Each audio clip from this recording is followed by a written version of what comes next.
Hello students, welcome to study for civil services. मैं हूं आपका educator Kamalaksh Jha. And guys 26 June 2020 का करंट अफेयर्स का ये लेक्चर आप लोग देख रहे हैं। लेक्चर को शुरू करने से पहले मैं आप लोग को बता दूं कि अगर आप यूपीएससी प्रीलिम्स 2020 में अपीयर हो रहे हैं तो आपके लिए हमारा 100 डेज का क्रैश कोर्स अवेलेबल है। साथ ही साथ टेस्ट सीरीज भी अवेलेबल है। तो इनको अगर आपको ज्वाइन करना है या इससे रिलेटेड और डिटेल में इन्फॉर्मेशन चाहिए तो आप इन नंबर पर कॉन्टैक्ट करके इन्फॉर्मेशन हासिल कर सकते हैं और क्रैश कोर्सेज को ज्वाइन कर सकते हैं। करने से पहले देखिए, ये 25 जून 2020 का ये टॉपिक जो है वो मैंने आप लोग को कल प्रोवाइड करा दिया था, बट एक्चुअली क्या हुआ था, आई डोंट नो व्हाई, कि नोटिफिकेशन वगैरह जो है वो गए नहीं थे। तो मे बी शायद इसके कारण से आप लोग को ये पता नहीं लगा हुआ काफी सारे लोगों को, क्योंकि काफी सारे लोगों ने ये 25 जून 2020 का ये टॉपिक अभी देखा नहीं है। इसको जरूर देखना, क्योंकि इसमें चाइना को लेकर काफी इंपॉर्टेंट बातें जो है वो मैंने आप लोग को बताई हुई है। काफी इंपॉर्टेंट टॉपिक आया था चाइना को लेकर। जरूर देखिएगा इस वाले टॉपिक को। अगर आपने नहीं देखा है, देख लिया तो वेल एंड गुड, कोई बात नहीं। बट जिन बच्चों ने नहीं देखा है तो 25 जून वाला देख लीजिए, क्योंकि मेरा जो है वो 24 जून का मैंने आपको कल मॉर्निंग में दिया था। फिर बाद में आपसे कहा था कि मैं इवनिंग तक दे दूंगा, बट मैंने जो है वो 10 बजे आई थिंक सुबह ही कुछ घंटों के बाद ही अपलोड कर दिया था। बट इसका नोटिफिकेशन शायद काफी सारे लोगों तक पहुंचा नहीं है, तो इसको एक बार आप जाकर देख लीजिए, ठीक है, और दे दीजिएगा। ये 25 जून आपको कहां पर मिलेगा? हमारा ये ओनली करंट अफेयर नाम का चैनल है यूट्यूब में, क्योंकि काफी सारे बच्चे इस टॉपिक को जो है वो फेसबुक पे भी देख रहे हैं। तो यूट्यूब में आप जाइए, ओनली करंट अफेयर नाम का हमारा चैनल है, तो वहां पर आप जाकर ये देख लीजिए। या फिर जिन बच्चों को लिंक वगैरह चाहिए तो मुझसे फेसबुक पे डायरेक्ट मांग लीजिएगा, ठीक है।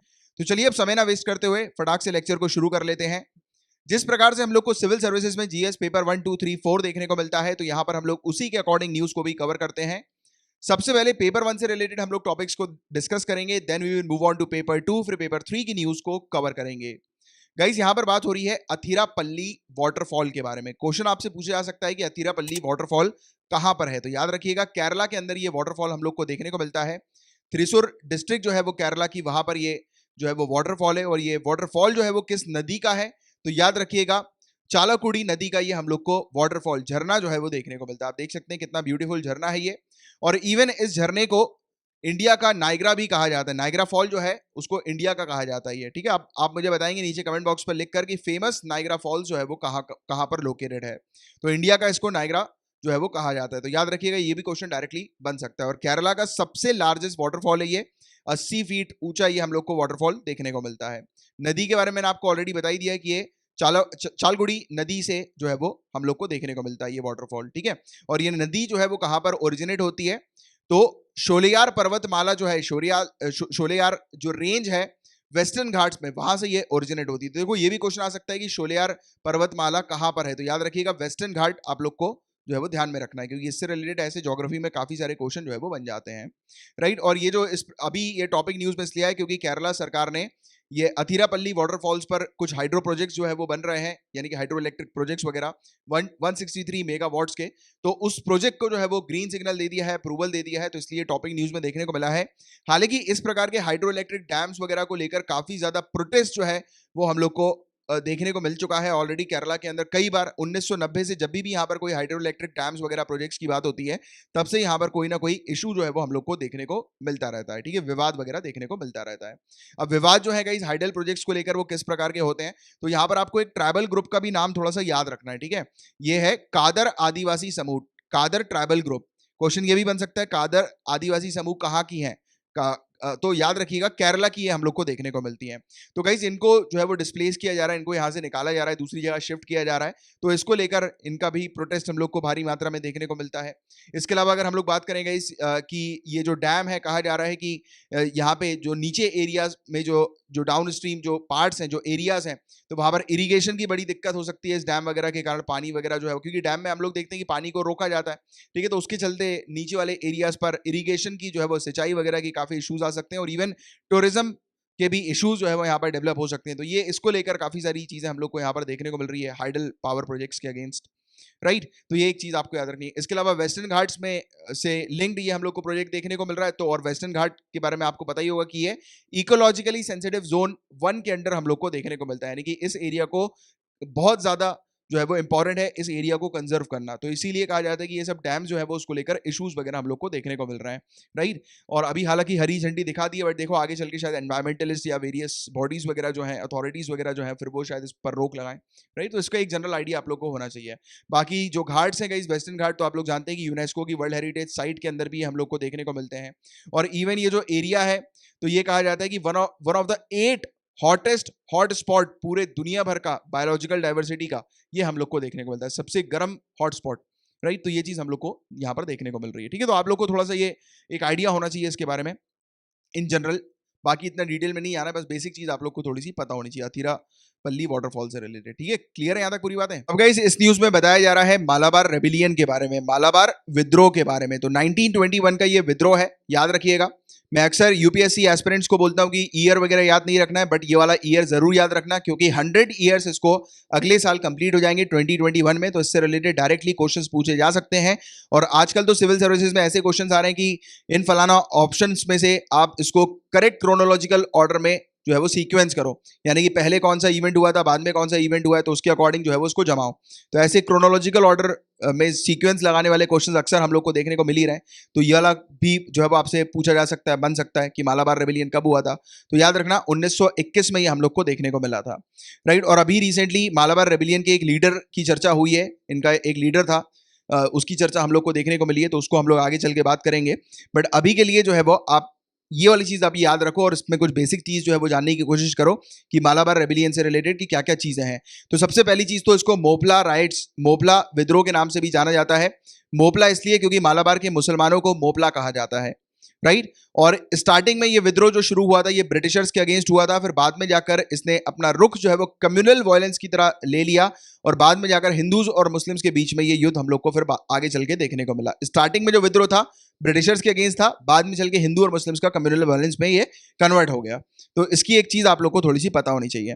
अब ये युद्ध जो है गाइस उसकी इनिशियल स्टार्टिंग कैसे हुई, तो देखो 19th सेंचुरी और अर्ली 20th सेंचुरी का ये पीरियड है जिस समय ब्रिटिशर्स ने काफी बुरी तरह से बर्डन जो है वो किसानों के ऊपर डाल दिया था। जो पीजेंट्स हैं उनके ऊपर काफी ह्यूज बर्डन हम लोग को यहाँ पर देखने को मिला था, टैक्सेस वगैरह इन्होंने बढ़ा दिए थे, राइट। अब इसमें क्या होता था गाइस कि लैंडलॉर्ड्स जो क्या करते थे, लैंडलॉर्ड किसानों के ऊपर प्रेशर क्रिएट करते रहते थे, और अब किसानों को पता लग चुका था कि ये जो लैंडलॉर्ड है उसके पास पूरा का पूरा कंप्लीट सपोर्ट जो है वो ब्रिटिशर्स का है।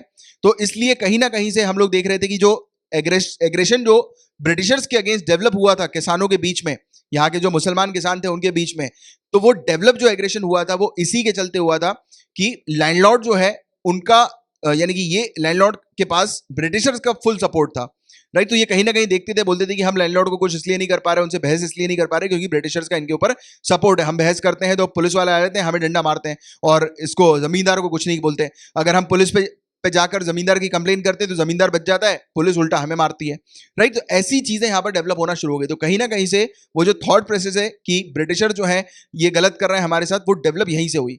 क्योंकि पीजेंट्स और लैंडलॉर्ड्स के बीच में जब भी क्लैशेस होता था तब उस समय लैंडलॉर्ड बच जाता था, जमींदार बच जाता था, और किसानों को यहाँ पे पुलिस आके सूदती थी।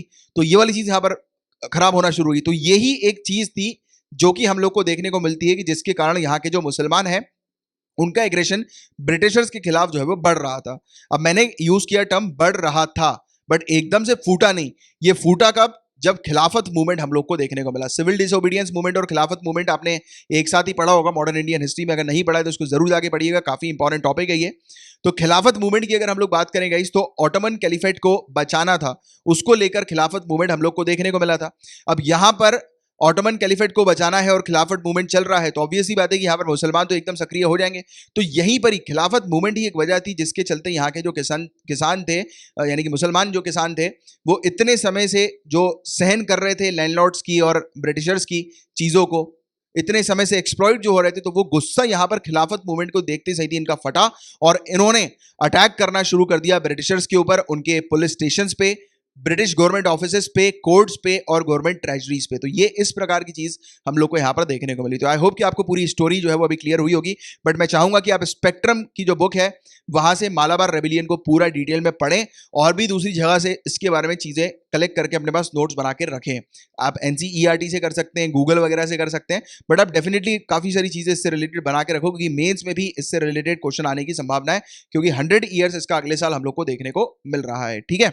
और आप जानते हो कि अभी आप जो है वो दोगे ये क्या बोलते हैं प्रीलिम्स, तो आपका मेंस अगले साल ही होना है, तो इसीलिए भी मेंस पॉइंट ऑफ व्यू से भी ये टॉपिक काफी इंपॉर्टेंट है, ठीक है। अभी इस साल जो लोग अपीयर हो रहे हैं 2020 में, उनके लिए भी मैं बोल रहा हूँ, राइट। अब देखो मालाबार की लोकेशन आप देख लो, तो मालाबार जो है वो नदन केरला को मालाबार कहा जाता था, ठीक है। तो और ये यहाँ पर मालाबार डिस्ट्रिक्ट हम लोग को देखने को मिलती है, ठीक है। तो ये चीज एक जनरल आप लोग को इसके बारे में एक आइडिया होना चाहिए, और ये पूरा केरला है, इसका नदन एरिया मालाबार रीजन कहते हैं। अब देखिए गाइस, यहाँ पर जो मेन जो लीडर्स थे इस विद्रोह के, तो उनके नाम की बात करें गाइस तो वरीयन कुन्नत, कुंजा अहमद हाजी। तो ये हाजी जो है गाइस, तो ये इंपॉर्टेंट लीडर है जिनकी हम लोग अभी चर्चा करेंगे, क्योंकि इन्हीं को लेकर ये पूरा टॉपिक न्यूज में देखने को मिला है। अब वो क्यों देखने को मिला अभी आगे चल के बताऊंगा। इसके अलावा सीथी कोया थंगाल और अली मुस्लियार, तो ये 3 मेन लीडर्स थे यहाँ के मालाबार रेबिलियन के।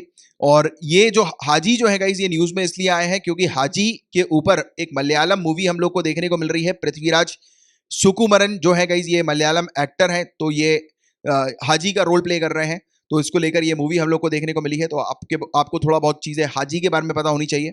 तो वरी यनकुन्ना हाजी जो है गाइस, इनका जन्म 1870s के आसपास हुआ था और ये वन ऑफ द लीडर थे मालाबार रेबिलियन के 1921 के दौरान। और कह सकते हो आप कि इनके पास 75,000 लोगों का सपोर्ट था, 75,000 लोगों की सेना थी, एक तरह से कह सकते हैं, राइट। और इन्होंने क्या किया था, एक पैरेलल गवर्नमेंट अपनी सेटअप कर दी थी। ब्रिटिश सरकार तो चली रही थी, इन्होंने अपनी खुद की भी गवर्नमेंट जो है वो यहाँ पर सेटअप कर दी। अब देखो, मैंने आपको स्ट्रेस दिया था टैक्सेशन वगैरह के ऊपर, तो देखो यहाँ पर इनका खुद का टैक्सेशन का सिस्टम भी था, क्योंकि आप जानते हो कि टैक्सेस के कारण वहां के मुसलमान जो है वो परेशान हो गए थे, राइट। अल्टीमेट जो मुसलमान किसान जो थे उनके ऊपर प्रेशर पड़ रहा था टैक्स वगैरह का, तो इन्होंने अलग से अपना टैक्स का सिस्टम भी शुरू किया, करेंसी भी थी, अलग से इनका पासपोर्ट भी था एक। तो ये इन्होंने पैरेलल गवर्नमेंट इस प्रकार की यहां पर सेटअप कर दी थी, स्टैब्लिश कर दी थी। और काफी बड़ा एरिया जो है वो ब्रिटिशर्स का, यानी कि मान के चलो आपकी ब्रिटिशर्स के जो जो एडमिनिस्ट्रेटिव कंट्रोल है उसको खत्म करने के लिए इन्होंने अपना ही एक अलग सिस्टम जो है वो स्टैब्लिश कर दिया। तो ये यूनिक बात है इनकी भी, और मालाबार रेबिलियन के दौरान जो चीज हम लोग को देखने को मिली है उसकी भी। तो ये बाकायदा चीज आप नोट डाउन करके रखो। इसके अलावा गाइस, एक ट्रीटी हुई थी 1922 में, उसके तहत क्या क्या हुआ था, उसके बाद हम लोग को देखने को मिला था कि ब्रिटिशर्स ने जो है वो हाजी का एक दोस्त था उनियान मुस्लियार नाम का, ठीक है, इसके साथ ब्रिटिशर्स मिल गई। ब्रिटिशर्स ने इसको बोला कि आप हमारा सपोर्ट करो, और मतलब उनके बीच में जो भी एक डील वगैरह हुई होगी उतना नहीं जाना है हम लोगों को। बट इस ब्रिटिशर्स ने क्या किया, हाजी को जो है वो उसके दोस्त को अपने साथ मिलाकर हाजी को धोखा दे दिया और हाजी को जाकर पकड़ लिया। और पकड़ने के बाद इसको कोर्ट में पेश किया गया हाजी को, और कोर्ट में पेश करते हुए ही कोर्ट ने इनको जो है वो मौत की सजा सुना दी। तो ये वाली चीज एक आप लोग को पता होनी चाहिए इसके बारे में, ठीक है। यहां तक चीजें क्लियर है। और बाकी मैं चाहूंगा कि आप अगेन रिपीट कर रहा हूं कि हिस्ट्री से आप मालाबार रेबिलियन को पढ़िएगा। एंड में मैंने मालाबार रेबिलियन आपको होमवर्क नहीं दिया, आप चाहो तो लिख लो, वो भी आप लोग का होमवर्क है आज के लिए, ठीक है। अब देखिए, अब पेपर 2 से रिलेटेड टॉपिक्स को हम लोग कवर करेंगे। सी बेड 2030 प्रोजेक्ट की यहां पर बात हो रही है। सी बेड 2030 प्रोजेक्ट, नाम से ही समझ में आ रहा है, इस प्रोजेक्ट के तहत हम लोग सी बेड की मैपिंग करेंगे, यानी कि पूरी ये एक वैश्विक लेवल का प्रोजेक्ट हम लोग को देखने को मिल रहा है। ग्लोबल इनिशिएटिव है ये। तो ये जो है वो काफी सारी कंट्रीज मिलकर जो ओशियंस जो है गाइस, उसका जो सी बेड है, यानी कि समुद्र के नीचे जो सी बेड हम लोग को देखने को मिलता है, राइट, जमीन जो होती है, तो उसको एक्सप्लोर किया जाएगा। तो ये उसका प्रोजेक्ट हम लोग को देखने को मिल रहा है, ठीक है। नाम से ही चीजें क्लियर है। तो ये ग्लोबल इनिशिएटिव है, ये Japan non profit Nippon Foundation और General Bathymetric Chart of the Oceans, इसके द्वारा जो है इन्होंने साथ में मिलकर जो है वो इस प्रोजेक्ट को शुरू किया है। अब देखो गाइस, यहाँ पर ये वाला टर्म आप थोड़ा सा याद रखना, कभी कभी ये टर्म भी पूछा जा सकता है, कि जैसे कि यहाँ पर ये आपको बैथमेट्रिक्स यहाँ पर दिखाई दे रहा है, ठीक है। तो ये क्या होता है, तो ये बैथमेट्रिक का मतलब होता है कि नीचे ओशियन के सरफेस को एक्सप्लोर करना, यानी कि सी बेड को एक्सप्लोर करना, उसका मैप बनाना, ठीक है। तो उसको जो है वो बैथमेट्रिक कहा जाता है। तो ये यहाँ पर टारगेट किया जा रहा है कि जो समुद्र के नीचे जो जो हम लोग को एरिया देखने को मिलता है पूरा, तो उसको एक्सप्लोर करना है। क्योंकि आप जानते हो गाइस, जितना हमने धरती के निवासियों ने, जितना हम लोगों ने स्पेस को एक्सप्लोर नहीं किया है, मान के चलो उससे उसका आधा भी मान के चलो, यानी कि जितना हम स्पेस को एक्सप्लोर कर चुके हैं उसका आधा भी हम लोगों ने ओशियन को अपने एक्सप्लोर नहीं किया है। और ओशियन के नीचे काफी सारी ऐसी स्पीसीज हैं जिनके बारे में हम जानते ही नहीं आज की डेट में। काफी कुछ चीजें हैं, काफी कुछ मटेरियल्स हैं, राइट, मिनरल्स हैं, जिसके बारे में हम लोग को आइडिया ही नहीं। तो पूरे ओशियन को जो है वो मैप करने का ये एक इनिशिएटिव हम लोग को देखने को मिल रहा है। क्लियर है यहां तक बातें। और ये GEBCO की बात करें गाइस, तो ये एक इंटरनेशनल ग्रुप हम लोग को देखने को मिलता है, जहां पर मैपिंग एक्सपर्ट्स होते हैं, यानी कि ये बैथीमेट्रिक मैपिंग एक्सपर्ट्स इसमें हम लोग को देखने को मिलते हैं, राइट। और ये इकलौता ऐसा इंटर गवर्नमेंटल ऑर्गेनाइजेशन है जो कि पूरे के पूरे ओशियन फ्लोर को जो है वो मैप करेगा, राइट। और इसके जो इस प्रकार के जो इनिशिएटिव है, इसके ओरिजिन हम लोग को 1903 पर देखने को मिलते हैं। इस समय प्रिंस एल्बर्ट वन जो थे मोनाको जो है गाइस, ये एक लोकेशन हम लोग को देखने को मिलती है। आप देखो, ये फ्रांस के साइड में आपको ये मोनाको नाम की कंट्री जो है वो दिखाई दे रही है। तो इस कंट्री के जो प्रिंस एल्बर्ट वन जो थे गाइस, तो उन्होंने इस प्रकार के इनिशिएटिव की बात करी थी। तो इसलिए कहा जाता है कि ऐसा जो इनिशिएटिव है जिसके तहत ओशियन फ्लोर्स को जो है वो चेक करना है, देखना है कि ओशियन फ्लोर्स के अंदर क्या क्या चीजें हमारे, तो ये इनका जो है वो हम लोग को देखने को मिला था। स्टार्टिंग जो है इस प्रकार के इनिशिएटिव की वो कहा जाता है हिस्टोरियंस के द्वारा कि प्रिंस एल्बर्ट वन के थ्रू हम लोग को देखने को मिली है। ठीक है, फिर बाद में चल के यूनाइटेड नेशन ओशियन कॉन्फ्रेंस जो 2017 में हुआ था, वहां पर इस प्रोजेक्ट को जो है वो लॉन्च कर दिया गया था। ठीक है, तो आप लोग को ये वाली चीज पता होनी चाहिए इसके बारे में इन जनरल। और ये प्रोजेक्ट की यूनिक बात यह है कि यहाँ पर मिनिमम रेजोल्यूशन जो है 100 मीटर्स तक का हर एक स्पॉट पे हम लोग को देखने को मिलेगा, यानी कि जो एरिया है सी बेड का ओशन फ्लोर का, तो उसके मिनिमम 100 मीटर्स यानी कि मान के चलो बहुत ज्यादा ही है कि मतलब इतना डीप जाकर हम लोग जो है वो पूरी चीजों को कैप्चर करेंगे और उसके बाद पता लगेगी समुद्र के नीचे और क्या क्या चीजें हैं, तो इसमें और नई नई प्रकार की डिस्कवरी होती रहेंगी। बट एट प्रेजेंट अभी तक हम लोगों ने अपने ओशियन को सिर्फ 1/5 मान के चलो, लगभग 20% के आसपास, मान के चलो आज की रेट में 19% के आसपास आप कह सकते हो कि ऑलमोस्ट 19% तक हम लोगों ने अपने ओशियन को जो है वो स्टडी किया हुआ है, यानी कि देखा हुआ है, जांच करी हुई है, उसकी प्रॉपर तरीके से उसकी मैप बना के रखा हुआ है कि ये चीजें हमारे ओशन फ्लोर्स में है, राइट। बट अभी भी 80% बचा हुआ है, तो आप सोच सकते हो कि हम जितना स्पेस को एक्सप्लोर कर चुके हैं उसका आधा भी हम लोगों ने अपने ओशन को एक्सप्लोर नहीं किया। और अब जब हम लोग करना शुरू कर रहे हैं तो आगे चल के और भी नई नई चीजें हम लोग को देखने को मिलेगी, तो इसकी एक जनरल जानकारी आपको होनी चाहिए। इसमें क्या क्या इक्विपमेंट्स हम लोग को देखने को मिल रहे हैं, तो डीप वाटर हल माउंटेड सोनार सिस्टम्स हैं। सोनार के बारे में मैंने आपको पहले भी पढ़ाया हुआ है, ये इस प्रकार का सिस्टम होता है, ये शिप्स वगैरह में लगा रहता है, आप देख सकते हो इस प्रकार का। तो यहाँ पर नीचे जो भी चीज होती है उसकी इन्फॉर्मेशन जो है वो शिप को मिलती रहती है। तो ऐसी काफी सारी डिवाइसेस हैं सोनार सिस्टम का, सोनार टेक्नोलॉजी का, जिसमें उपयोग किया जा रहा है। इसके अलावा एडवांस अंडर वाटर व्हीकल्स हम लोग को ये देखने को मिल रही है, आप देख सकते हो ये व्हीकल है। अब देखो ये नीचे जो पड़ी हुई जो वस्तु है तो उसको ये कैप्चर कर रही है, उसकी मैपिंग कर रही है, उसका एक रिकॉर्ड बना के रख रही है ना। तो ये ऐसी भी डिवाइसेस वगैरह जो है, ऐसी भी इक्विपमेंट्स वगैरह जो है उसका उपयोग किया जा रहा है इस प्रोजेक्ट्स के लिए। और ये प्रोजेक्ट में कंट्रीब्यूशन सभी का होगा, गवर्नमेंट का भी होगा, प्राइवेट कंपनीज का भी होगा, इंटरनेशनल ऑर्गेनाइजेशंस का भी हम लोग को देखने को मिलेगा, राइट। तो ये वाली चीज यहाँ पर बताई जा रही है, तो इसके बारे में एक बेसिक जानकारी जो है वो आप लोग को होनी चाहिए थी। ठीक है, तो ये था पूरा ओवरऑल टॉपिक इसके बारे में। अब गाइस बात करेंगे हम लोग विक्ट्री डे के बारे में। रशिया ने अभी रिसेंटली 24 जून को 75th विक्ट्री डे ऑब्जर्व किया है। तो देखिए गाइस मैंने यहाँ पर आप लोग के लिए क्रॉस बना के रखा हुआ है, इसलिए क्योंकि जब आप पीडीएफ स्क्रॉल करें इसकी बाद में रिवाइज करें तो आप ये मत सोचिएगा कि ये विक्ट्री डे जो है वो 24 जून को ऑब्जर्व किया जाता है। 24 जून को विक्ट्री डे ऑब्जर्व नहीं किया जाता। विक्ट्री डे रशिया ऑब्जर्व करती है 9 मई को हर साल, राइट। बट इस साल कोरोना वायरस के चलते उसने 24 जून को ऑब्जर्व किया है, और 24 जून भी रशिया के लिए इंपॉर्टेंट है, वो क्यों है वो आगे चल के मैं आपको बताऊंगा। बट एक चीज क्लियर रखना कि विक्ट्री डे 9 मई को ऑब्जर्व किया जाता है रशिया के द्वारा। मैं रशिया पे इसलिए स्ट्रेस दे रहा हूं क्योंकि काफी सारी यूरोपियन कंट्रीज जो है वो 8 मई को विक्ट्री डे ऑब्जर्व करती हैं, ना कि 9 मई को। अब ऐसा क्यों कि रशिया 9 मई को विक्ट्री डे ऑब्जर्व करता है, बाकी सारी यूरोपियन कंट्रीज 8 मई को करती है, तो वो अभी मैं आपको बताऊंगा, राइट। बट उससे पहले जान लो ये विक्ट्री डे एग्जैक्टली है क्या। तो इस दिन गाइज 1945 में वर्ल्ड वॉर 2 जो है वो खत्म हो गया था, यानी कि कहा जाता है ऑफिशियली कि 9 मई को या फिर 8 मई को वर्ल्ड वॉर 2 जो है वो ऑफिशियली एंड हो गया था, खत्म हो गया था।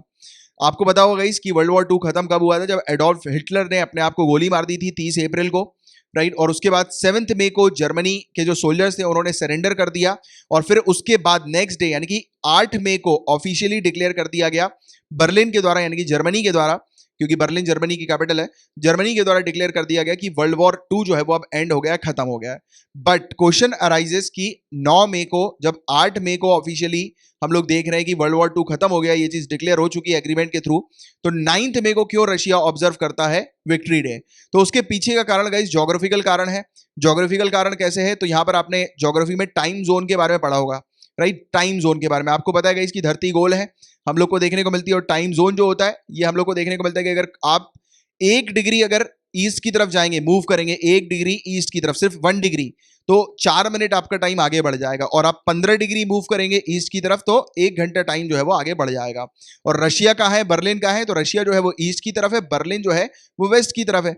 अगर ईस्ट में, अगर यानी कि मान के चलो बर्लिन में अगर अभी यहाँ पर रात में 11 बज रहे हैं, राइट, रात में 11 बज रहे हैं, तो रशिया के अंदर टाइम जो है वो बढ़ जाएगा 1 घंटा आगे, यानी कि सेम समय पे रशिया में, यानी कि अभी जैसे मैं आपसे बात कर रहा हूं, आप बैठे हो रशिया के अंदर, मैं बैठा हूं इंडिया में, ठीक है, तो मैं आपसे बात कर रहा हूं, तो अभी अगर मेरी घड़ी में रात में, मैं तो इंडिया में हूं, अभी मान के चलाओ कि मैं वहां पर हूं बर्लिन में, आप रशिया में हो, तो मैं बर्लिन में रात में 23:01 पे आपसे बात कर रहा हूं, तो आप अपनी घड़ी देखोगे सेम टाइम पे अभी जो बज रहा होगा वो आपकी घड़ी में वो सुबह के 12 बज रहे होंगे। यानी कि आज रात में, यानी कि आज मैं 8 मई को अगर आपसे बात कर रहा हूं, तो आपकी घड़ी में ऑलरेडी, आपके मोबाइल में टाइम बता रहा होगा रात में 12 बजे, और डेट बता रहा होगा 9, 8 नहीं बता रहा हूँ, क्योंकि आप जानते हो कि रात में 12 बजे के बाद डेट जो है वो आगे बढ़ जाती है। तो देखिए यहां पर जो इंस्ट्रूमेंट ऑफ सरेंडर जो हम लोग को देखने को मिला था जर्मनी के अंदर, तो ये इंस्ट्रूमेंट ऑफ सरेंडर 7 मई को साइन हुआ था और इस इंस्ट्रूमेंट ऑफ सरेंडर में लिखा हुआ था कि बर्लिन जो है वो रात में 11:01 से जो है वो बर्लिन के टाइम के अकॉर्डिंग पूरी दुनिया जो है वो वर्ल्ड वॉर 2 पूरी दुनिया भर में खत्म हो चुका है। तो आप देखिए यहां पर पूरा टाइम जोन का खेल है।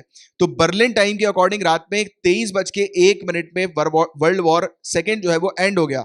बट यहां पर रशिया के अंदर टाइम और डेट दोनों चेंज हो चुकी थी। रशिया के अंदर टाइम जो था वो 1 घंटे आगे बढ़ गया था और डेट जो हो गई थी वो 9 में हो गई थी। तो इसीलिए ये जो ज्योग्राफिकल चीज है गाइस, इसीलिए या फिर टाइम जोन की जो चीज है, इसको लेकर रशिया 9 मई को ये बनाती है और बर्लिन जो है वो यानी कि जर्मनी जो है और काफी सारी जो यूरोपियन कंट्रीज हैं वो 8 मई को ये विक्ट्री डे ऑब्जर्व करती हैं। यहां तक कंसेप्ट क्लियर है पूरे? तो क्योंकि ये चीज आपको क्लियर होनी जरूरी है, क्योंकि ये सब चीजें आपसे प्रीलिम्स में जो स्टेटमेंट वाइज क्वेश्चंस में पूछी जा सकती हैं। ठीक है, अब देखिए गाइस, इनिशियल जो डॉक्यूमेंट साइन हुआ था मैंने आपको बताया था कि ये 7 मई को हुआ था और ये फ्रांस के अंदर हुआ था रिम्स में, तो इसको रिम्स इंस्ट्रूमेंट के नाम से भी जाना जाता है।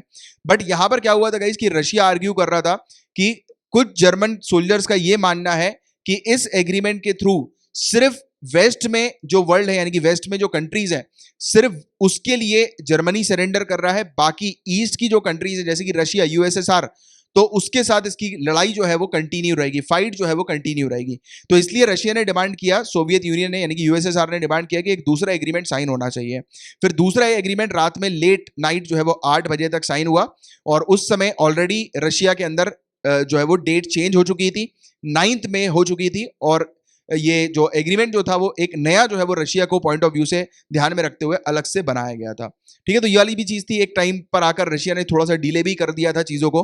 अब रात में 12 के बाद तो बहुत ही लेट हो गई थी, यानी कि सुबह का टाइम होना शुरू हो गया था, 3-4 बज गए थे, राइट, तब जाकर ये एग्रीमेंट जो है वो फाइनलाइज हुआ। बट ऑलरेडी वहां पर रशिया के अंदर हम लोग को देखने को मिला कि 9 तारीख जो है वो हो चुकी थी। तो ये पूरा टाइम जोन का खेल है, इसके बारे में एक जनरल आइडिया जो है वो आप लोग को होना चाहिए, क्योंकि इस प्रकार की चीजें अक्सर स्टेटमेंट वाइज पूछ ली जा सकती हैं।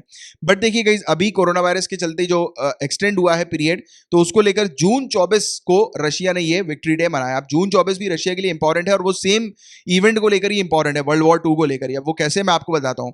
तो देखो 9 मई को फाइनली रशिया के लिए विक्ट्री डे हो गया था, अभी हमने पूरी चीज डिस्कस करी इसको लेकर। बट उस समय जो जोसेफ स्टालिन जो थे यानी कि वो रशिया के जो यूएसएसआर के जो लीडर थे, तो वो चाह रहे थे कि हम जो है वो विक्ट्री डे मनाएंगे और हम जो है वो एक परेड करना चाहते हैं। तो इन्होंने बोला कि हम परेड करके विक्ट्री डे मनाएंगे। तो इन्होंने 24 जून 1945 को मिलिट्री परेड रखी और इस दिन जो है वो इन्होंने फाइनली अपना विक्ट्री डे मनाया, राइट। बट ये पहली बार किया था, बट उसके बाद से हम लोग को देखने को मिला था कि ये 9 मई को ही विक्ट्री डे मनाते थे। बट अब इतने सालों के बाद दोबारा से इन्होंने 24 जून को विक्ट्री डे बनाया है, तो ऑब्वियस ही बात है कि आपसे 24 जून से रिलेटेड भी क्वेश्चन पूछे जा सकते हैं और 9 मई से रिलेटेड भी क्वेश्चन पूछे जा सकते हैं ये विक्ट्री डे को लेकर, क्योंकि पहला विक्ट्री डे जो था रशिया का वो 24 जून को ही मनाया गया था और उसके बाद अभी 75th विक्ट्री डे भी रशिया ने 24 जून को ही मनाया। तो आपसे एक जो, क्योंकि देखो यूपीएससी है, गेम कनेक्शन वाला पूरा गेम होता है यूपीएससी का, जितना आप कनेक्ट कर पाओगे उतना आप आगे बढ़ पाओगे, राइट। तो ये पूरी कनेक्टिंग चीजें पूछता है यूपीएससी, तो ये कनेक्शन आप लोग को एक पता होना चाहिए। ठीक है, क्लियर है यहां तक बातें? सिर्फ इतनी सी चीज आपको याद रखनी है। और पेपर 2 से रिलेटेड इतने ही टॉपिक्स थे। Now we will move on to paper 3। देखो गाइस, आप लोग सभी जानते हो पतंजलि की कोरोना वायरस को लेकर एक मेडिसिन आ गई है, बट अभी इसका काफी ज्यादा विरोध हो रहा है और काफी सारी इवन स्टेट गवर्नमेंट्स ने इस मेडिसिन को बैन तक कर दिया है, क्योंकि बिना आयुष मिनिस्ट्री के अप्रूवल के पतंजलि ने एडवर्टीजमेंट करना शुरू कर दिए थे इस मेडिसिन के। और इवन मैं जब अभी इस लेक्चर को रिकॉर्ड कर रहा हूँ लेट नाइट पे, तो मैंने भी एक आधी ऐसी जनरली जो है वो यूट्यूब पे एक न्यूज़ देखी थी, यानी कि वो देख भी नहीं पाया था, टाइम नहीं होता, बट ऊपर से उसके थंबनेल वगैरह में देखा था, तो उसमें ऐसा कुछ लिखा हुआ था कि इन्होंने क्या किया था, इन्होंने अभी ये जो दावा कर रहे हैं कि 100%, क्योंकि इनकी जो दवाई है गाइस मैं आगे चल के आपको बताऊंगा, अभी लिखा भी हुआ है यहाँ पे कि इनकी दवाई में ये लोग जो है वो दावा कर रहे हैं, यहाँ यहीं पे लिखा हुआ है कि 100% जो है वो रिजल्ट इनको मिल रहा है कि कोरोना वायरस के जो पेशेंट है वो 100% ठीक हो रहा है। बट कुछ चीजें आई हैं ऐसी इस प्रकार की, कुछ न्यूज चैनल के थ्रू मैंने देखी। अब देखो मैं यूट्यूब में देख रहा हूँ तो इसका मतलब ये नहीं कि मैं कुछ भी फर्जी चैनल पे देखूंगा, मैं ऑफिशियल न्यूज चैनल पे कहीं मैंने एक जनरल थंबनेल देखा था, तो उसमें लिखा हुआ था कि एक चूक जो बाबा रामदेव जी ने कर दी थी वो किस लिए करी थी, कि उन्होंने नेगेटिव कोरोना वायरस के पेशेंट्स को, यानी कुछ लोगों में कोरोना वायरस जैसे सिम्टम्स दिख रहे थे बट वो नेगेटिव था, उनकी रिपोर्ट पॉजिटिव नहीं थी, तो नेगेटिव रिपोर्ट वालों को उन्होंने सही कर दिया। तो यही चीज यहाँ पर बताई गई है इस प्रकार की। अब देखो ये मैं कंप्लीटली क्लेम नहीं कर रहा हूँ, बट कितना सच है कितना नहीं वो आगे चल के आपको मैं बता दूंगा जब इससे रिलेटेड कुछ अपडेट आएगा। अभी के लिए जान लो कि कोरोनिल टैबलेट ये पतंजलि ने निकाली है, पतंजलि आयुर्वेद लिमिटेड ने, और इन्होंने जो है वो क्लेम किया है कि ये पहली आयुर्वेदिक मेडिसिन है जो कि कोरोना वायरस को ठीक कर सकती है।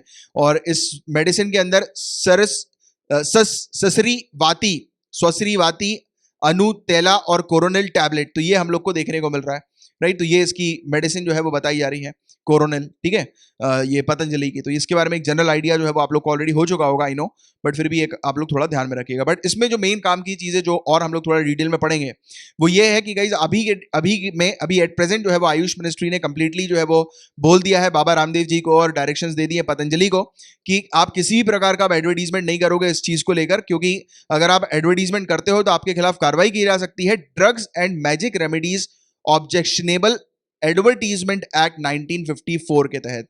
ये काफी ज्यादा इंपॉर्टेंट है ये वाला कानून, इसको थोड़ा सा ध्यान में रखिएगा और इसकी अभी हम लोग चर्चा करेंगे।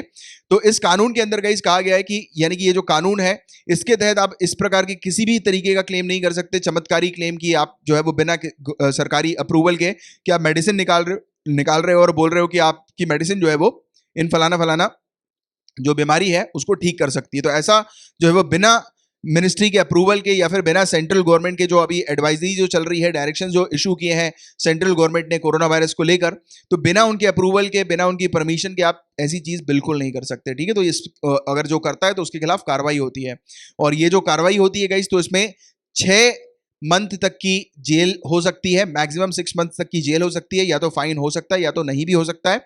और ये एक गंभीर आरोप हम लोग को देखने को मिलता है, कॉग्निजेबल ऑफेंस जो है ये हम लोग को देखने को मिलता है, राइट। तो इसमें जैसे कि काफी सारे लोग होते हैं ना, बोलते हैं कि चमत्कारी प्रॉपर्टीज वगैरह की बात करते हैं कि हमारी दवाई में चमत्कारी प्रॉपर्टीज हैं, तो जिसको आप लोगे तो आपकी वेरियस चीजें जो है वो सही हो जाएंगी, क्योर हो जाएंगी, राइट। तो अगर ऐसा कोई करता है तो उसके खिलाफ इस कानून के तहत कार्रवाई की जाती है। तो ये वाली चीज आपको याद रखनी है। और पहली बार में तो 6 महीने की सजा है, बट दूसरी बार में फिर से वही इंडिविजुअल जो है वो मतलब फिर से करता है, फिर से इस प्रकार की दवाई वगैरह का एडवर्टीजमेंट करता है तो उसको 1 साल तक की सजा सुनाई जाएगी। बट अगर इस चीज में अगर कोई कंपनी इन्वॉल्व है तो कंपनी के सभी मेंबर जो होंगे वो गिल्टी करार किए जाएंगे, ठीक है। तो ये चीज भी आपको याद रखनी, कंपनी में सिर्फ हेड करार नहीं किया जाएगा, कंपनी के जितने सदस्य हैं उनको भी इस कानून के तहत जो है वो गिल्टी यानी कि दोषी जो है वो पाया जाएगा। तो ये चीज यहां पर बताई जा रही है। और ये कानून के तहत किसी भी प्रकार की ऐसी दवाई का या फिर ऐसे चमत्कारी जो रेमेडीज वगैरह जो है उसका एडवर्टीजमेंट नहीं करना है, जो कि मिसकैरेज या फिर कंसेप्शन जो होते हैं महिलाओं के अंदर तो उसको प्रिवेंट करने से रिलेटेड हो, राइट। तो ये चीज आपको याद रखनी है। इसके अलावा सेक्सुअल प्लेजर वाली जो काफी सारी चीजें होती हैं तो उसको लेकर कोई एडवर्टीजमेंट नहीं करना है। इसके अलावा मेंस्ट्रुअल डिसऑर्डर को सही करने को लेकर कोई एडवर्टीजमेंट नहीं होना चाहिए। और भी कुछ लिस्ट जो है वो बनाई गई है शेड्यूल के अंदर, जो कुछ बीमारी वगैरह है वो मेंशन की गई है, तो उस बीमारी के बारे में भी आपको जो है वो एडवर्टीजमेंट इस प्रकार का करना नहीं है, राइट। यानी कि जो भी बीमारी यहाँ पर लिखी हुई है। बट अभी जैसे कि कोरोना वायरस को लेकर भी अभी डायरेक्शन चल रहे थे, तो उसको लेकर ये बाबा रामदेव जी जो है उनको डायरेक्शंस दिए गए कि अभी ये किसी प्रकार का प्रमोशन नहीं करेंगे। और काफी सारी स्टेट्स ने हालांकि इस मेडिसिन को अभी के लिए जो है वो बैन किया हुआ है, जब तक फाइनल रिपोर्ट जो है वो आज नहीं जाती आयुष मंत्रालय से, ठीक है। तो ये चीज आप लोग को थोड़ी सी पता होनी चाहिए। बट अभी ये वाला जो कानून हमने देखा, इस कानून की जो अभी हमने बात करी, drugs and magic remedies objectionable advertisement act 1954, तो इसको क्रिटिसाइज भी किया जाता है क्योंकि ये कानून जो है गाइस वो जनरली हमारी कंट्री के अंदर लागू नहीं है प्रॉपर तरीके से, राइट। क्योंकि द रीजन बीइंग इज, देखो एक तो होता है आपने कानून बना दिया, अब कानून प्रॉपर तरीके से लागू हो रहा है कि नहीं हो रहा वो चेक करना जो होता है वो अथॉरिटीज का काम होता है। तो वो इन्फोर्समेंट एजेंसीज वगैरह जो होती हैं वो इन्फोर्स करती हैं, लागू करती हैं, फिर प्रॉपर तरीके से इंप्लीमेंट करने के बाद कार्रवाई करती हैं, चेक करती रहती हैं कि कहीं पे इस प्रकार के एडवर्टीजमेंट तो नहीं चल रहा है। बट हमारी कंट्री के अंदर आप जहां देखोगे वहां इस प्रकार के एडवर्टीजमेंट आसानी से अवेलेबल है, फ्रीली अवेलेबल, और पब्लिक तक ये सब दवाएं वगैरह जो है या फिर ये सब नुस्खे वगैरह जो है वो पहुंचते रहते हैं, राइट। तो इसके ऊपर कोई कार्रवाई वगैरह जो है वो नहीं हो रही। तो ये इसको लेकर भी एक क्रिटिसिज्म है इस कानून का, राइट। दूसरा क्रिटिसिज्म ये है कि ये कानून जो है वो अब आउटडेटेड हो चुका है। इसमें जो बीमारियां जो हम लोग को देखने को मिल रही हैं जो इस लिस्ट के अंदर जो मौजूद है तो वो आज की डेट में क्योरेबल हो गई हैं, बताया जा रहा है। यानी कि काफी सारी ऐसी जो बीमारियां यहाँ पे मौजूद थी वो क्योरेबल हो चुकी हैं, उसका इलाज ऑलरेडी आ चुका है, राइट। बट इसके अंदर और भी चीजों को जो शामिल करना चाहिए, जैसे कि एड्स हो गया, और भी काफी सारी चीजें हैं जिसका अभी तक कोई इलाज नहीं आया है, तो उसको भी शामिल करना चाहिए, तो वो चीज यहाँ पर मौजूद नहीं है। तो उसको लेकर यहाँ पर क्रिटिसिज्म हम लोग को इस कानून का देखने को मिलता है, ठीक है। तो ये था पूरा ओवरऑल चीज इससे रिलेटेड, और आज के लिए सिर्फ इतने ही टॉपिक्स थे। और मैंने आपको जितने भी टॉपिक्स पढ़ाए हैं अगर अच्छे से दिमाग में आपके बैठ गए हैं तो आप मेरे इस लेक्चर को आपके किसी भी सोशल मीडिया अकाउंट पे शेयर कर दीजिएगा। और यदि आप टेलीग्राम के किसी स्टडी ग्रुप में शामिल हैं तो वहां पर भी आप शेयर कर सकते हैं। बट रुकिए, कहीं जाइएगा नहीं, कुछ जनरल स्टडीज के टॉपिक्स में आपको एज अ होमवर्क दे रहा हूं जिनको आपको प्रिपेयर करना है। पहला है एमटीपी अमेंडमेंट बिल 2020 का, इसको मैंने आपको ऑलरेडी पहले भी पढ़ा चुका है। प्राइम मिनिस्टर केयर्स फंड को आप पढ़िएगा। अभी रिसेंटली इस फंड के थ्रू यानी कि फंड ट्रस्ट ने एलोकेशन किया है 2000 करोड़ रुपए का, 2000 करोड़ रुपीस का एलोकेशन किया है कि ये 50,000 मेड इन इंडिया वेंटिलेटर जो है वो सरकारी हॉस्पिटल्स में सप्लाई करेंगे। तो ये चीज यहां पर देखने को मिली थी, बट मेनली आप लोग को पीएम केयर्स फंड के बारे में पता होना चाहिए। और दूसरा एमटीपी, ये जो बिल है इसके बारे में आप थोड़ा सा पढ़िएगा, ठीक है, अमेंडमेंट बिल जो है 2020 का। और अगर आप इन दोनों टॉपिक से रिलेटेड हैंड रिटन नोट्स बना लेते हो तो आप नीचे कमेंट बॉक्स में लिख दीजिएगा सर होमवर्क डन, मुझे पता लग जाएगा आपने होमवर्क कंप्लीट कर लिया है। और होमवर्क करने से पहले इंग्लिश और हिंदी दोनों में ये आप लोग के लिए नोटिस है, इसको एक बार पढ़ लीजिएगा। और रही बात इस लेक्चर की पीडीएफ की, गाइस, तो इसकी पीडीएफ भी हम लोग प्रोवाइड कराते हैं, बट वो सिर्फ हमारे पेड कोर्सेज मेंबर्स को प्रोवाइड की जाती है। एंड पेड कोर्सेज को ज्वाइन करने के लिए आप इन नंबर पर कांटेक्ट कर सकते हैं, व्हाट्सएप, टेलीग्राम या कॉल करके। और ये हमारे टेलीग्राम के फ्री चैनल्स भी यहाँ पर मौजूद हैं। इसको अगर आप टेलीग्राम के एप्लीकेशन पर जाकर सर्च करेंगे तो आपको ये चैनल मिल जाएगा। तो यहाँ पर आप जाइएगा और यहाँ पर आपको फ्री में हम लोग स्टडी मटेरियल्स प्रोवाइड कराते हैं, लेक्चर्स की नोटिफिकेशन अपडेट्स भी आपको वहीं पर मिल जाती है। एंड अभी थोड़ी देर में, यानी कि जैसे ही मैं आपको बाय बोलूंगा वैसे ही आप लोग का एक टेस्ट शुरू होगा, 10 क्वेश्चन होंगे उनमें टोटल। वो टेस्ट हमारी टीम के द्वारा प्रिपेयर किया गया है। मैं यहाँ पर आप लोग के लिए करंट अफेयर्स प्रिपेयर करता हूँ, ये जो भी आपने देखा। और रात में आप लोग को जो डेली टेस्ट प्रोवाइड किया जाता है वो मेरे द्वारा प्रिपेयर किया जाता है। बट अभी जो ये टेस्ट प्रोवाइड किया जाएगा ये हमारी टीम के द्वारा प्रोवाइड किया जाएगा। तो इसको एक बार आप देखिए। टेस्ट को मात्र 2-2.5 मिनट का टेस्ट है ये, जिसमें 10 क्वेश्चन आपसे पूछे जाएंगे, उसका करेक्ट आंसर लिखिएगा और 10 में से आपके जितने भी स्कोर हैं वो नीचे कमेंट बॉक्स में लिखकर बताइएगा कि आपने कितना स्कोर किया है, ठीक है। तो चलिए अब हम लोग मिलेंगे कल, तब तक के लिए bye bye, take care, have a great day ahead, Tata.